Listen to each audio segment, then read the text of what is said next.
हरियाणा के विकास एवं पंचायत मंत्री कृष्णलाल पंवार ने कहा कि संत शिरोमणि गुरु रविदास जी का संदेश समाज को जोड़ने, समानता स्थापित करने और मानवता को मजबूत करने का सबसे बड़ा आधार है।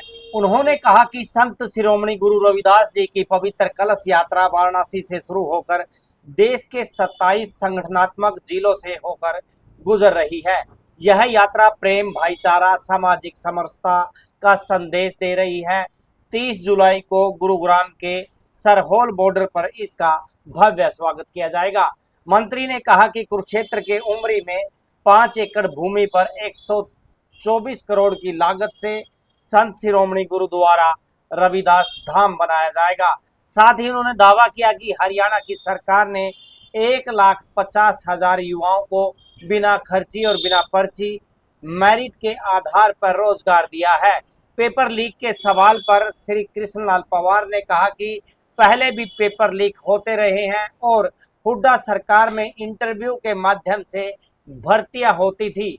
उन्होंने कहा कि नीट परीक्षा में अनियमितताओं के बाद प्रधानमंत्री नरेंद्र मोदी के नेतृत्व में दोबारा परीक्षाएं कराई गई, रिजल्ट घोषित किया गया, दोषियों के खिलाफ सख्त कार्रवाई की गई।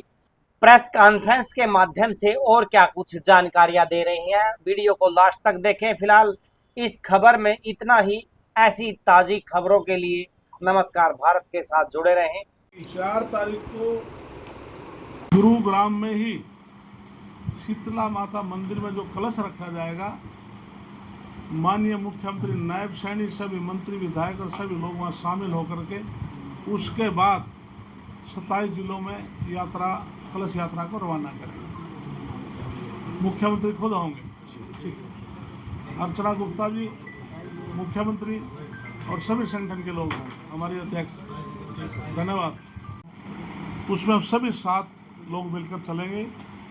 समरसता का भाव यही है, इसमें हर समाज के लोग साथ चलेंगे। अब जो 14 जो लोग गए हैं उसमें हर समाज के लोग उसमें गए हैं कलश यात्रा को लेने के लिए, और इस यात्रा में सर्व समाज का प्यार, आशीर्वाद, योगदान रहेगा। आज 1300 जो ग्रुप बी के युवाओं को जो है नौकरी मिली है सर, नियुक्ति पत्र मुख्यमंत्री के द्वारा भी दिए गए आज इस तरह से। और इसके लिए जैसे माननीय मनोहर लाल ने शुरुआत की थी, उसी हिसाब से आज नायब सैनिक भी उन पद पर चल करके बगैर पर्ची, बगैर खर्ची नौकरी दे रहे हैं। मैंने 10 साल हरियाणा प्रदेश के मुख्यमंत्री माननीय भूपेंद्र सिंह हुड्डा भी रहे। हमने देखा है उनके शासनकाल में ये आंकड़े हैं, 86,000 नौकरियां दी गई थी, और कैसे दी गई थी ये सब लोग जानते हैं। माननीय मनोहर लाल के और नायब सैनिक के 11 साल के कार्यकाल में, अब इनकी अलग 12वां साल, 1 लाख 1.5 लाख से ज़्यादा नौकरियां दी हैं, बगैर पर्ची, बगैर खर्ची दी हैं। लगभग आज डी ग्रुप के 4,500 बच्चों को आज उनको अपॉइंटमेंट देकर उनको ज्वाइनिंग कराएंगे। उनके परिवार के लोग भी आज देवलाल स्टेडियम पंचकुला में गए हैं। इसी प्रकार से 2-3 पार्ट में जो आपने संख्या बताई है सबको ज्वाइन करा दिया जाएगा। कल कैबिनेट में कुछ लेक्चरर का इशू था, उनके तुरंत कैबिनेट के अंदर फैसला करके उनको ज्वाइनिंग करने का फैसला लिया।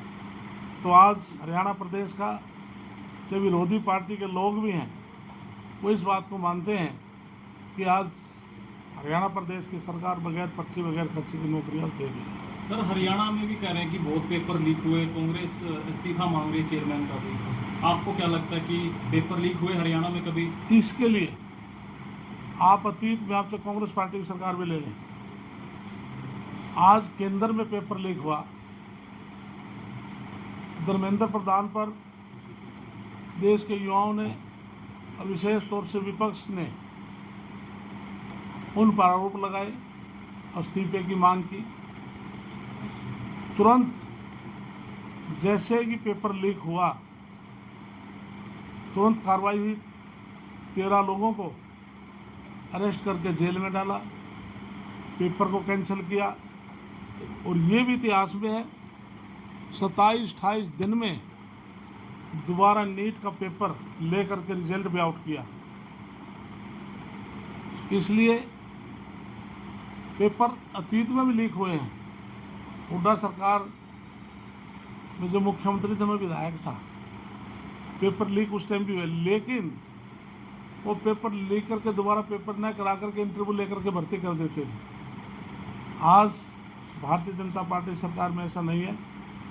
पेपर लीक हुआ तो पेपर कैंसिल हुए, इसलिए बच्चों को न्याय हमने दिया है और नैतिकता के आधार पर बच्चों की भावना को समझते हुए धर्मेंद्र प्रधान ने अपने पद से इस्तीफा दिया।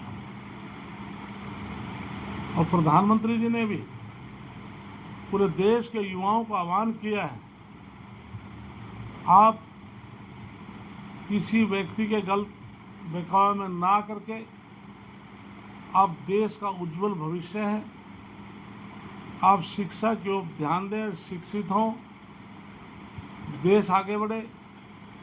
2047 का जो हमारा सपना है उसको हम पूरा कर सकें, ऐसा पूरे देश के बच्चों को ट्वीट के माध्यम से प्रधानमंत्री ने दिया था।